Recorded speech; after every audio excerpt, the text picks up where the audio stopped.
Միջազգային քաղաքական օրակարգում շարունակում են գերակշռել անվտանգային եւ աշխարհաքաղաքական զարգացումները։ Մինչ Միացյալ Նահանգների եւ Իրանի հարաբերությունները սրվում են, Թեհրանից հայտարարում են, որ այս պահին Վաշինգտոնի հետ նոր բանակցություններ չեն նախատեսվում։ Իրանի արտգործնախարարության ներկայացուցիչ Էսմայիլ Բաղայիի խոսքով երկրի գլխավոր առաջնահերթությունը այժմ պաշտպանական կարողությունների ամրապնդումն է։ Նա նաև ընդգծել է, որ Իրանը միջազգային պայմանավորվածությունների շրջանակում կշարունակի գործել փոխադարձության սկզբունքով։ Բաղային նշել է, եթե մյուս կողմը հրաժարվի իր ստանձնած պարտավորություններից, ապա Թեհրանը ևս իրեն պարտավորված չի համարի կատարել դրանք։ ԱՄՆ նախագահ Դոնալդ Թրամփը հայտնել է, որ Թեհրանը թույլ է տվել երկիրը լքել Իրանում պահվող ամերիկացի քաղաքացուն։ Թրամփը նշել է, որ Վաշինգտոնը գնահատում է այդ քայլը որպես բարի կամքի դրսևորում։ Թեև ԱՄՆ նախագահը չի հրապարակել քաղաքացու անունը, The New York Times-ի տվյալներով խոսքը ԱՄՆ-ի եւ Իրանի երկքաղաքացի Դենա Կարարիի մասին է։ Նա ըստ հրապարակման 2024 թվականի դեկտեմբերից չէր կարողանում լքել Իրանը լրտեսության մեղադրանքների պատճառով։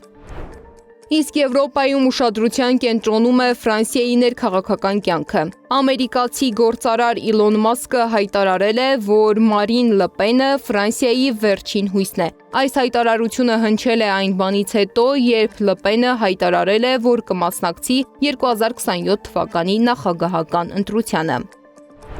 Քաղաքական փոփոխություններ են սպասվում նաև Ուկրաինայում։ Ուկրաինական լրատվամիջոցների փոխանցմամբ պաշտպանության նախարար Միխայիլ Ֆյոդորովը պատրաստվում է լքել իր պաշտոնը։ Թեև պաշտոնական որոշում դեռ չի հրապարակվել, նախարարն արդեն ակնարկել է իր հեռանալու մասին, սոցիալական ցանցերում գրելով, որ մեծ պատիվ էր ծառայել ուկրաինացի ժողովրդին պաշտպանության նախարարի պաշտոնում։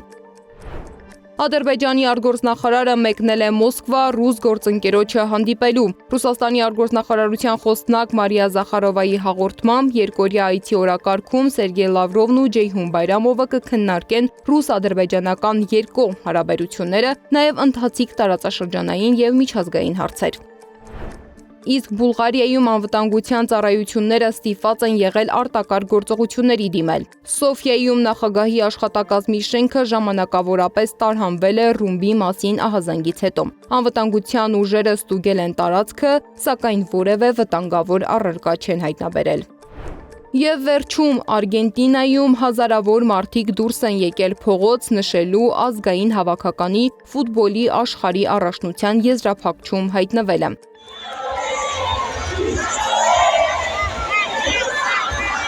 Տոնակատարությունների հիմնական կենտրոնը եղել է Բուենոս Այրեսի հայտնի Օբելիսկի հրապարակը, որտեղ ավանդաբար հավաքվում են երկրպագուները ազգային թիմի հաղթանակներից հետո։ Բազմաթիվ մարդկանց պատճառով մի շարք փողոցներ ժամանակավորապես փակվել են։ Նշեմ, որ երեկ Արգենտինայի հավաքականը կիսաեզրափակչում 2-1 հաշվով հաղթել է Անգլիային եւ այժմ եզրափակչում կմրցի Իսպանիայի հավաքականի հետ։ Սվետլանա Պետրոսյան, Նոնա Գևորգյան, ABC Media։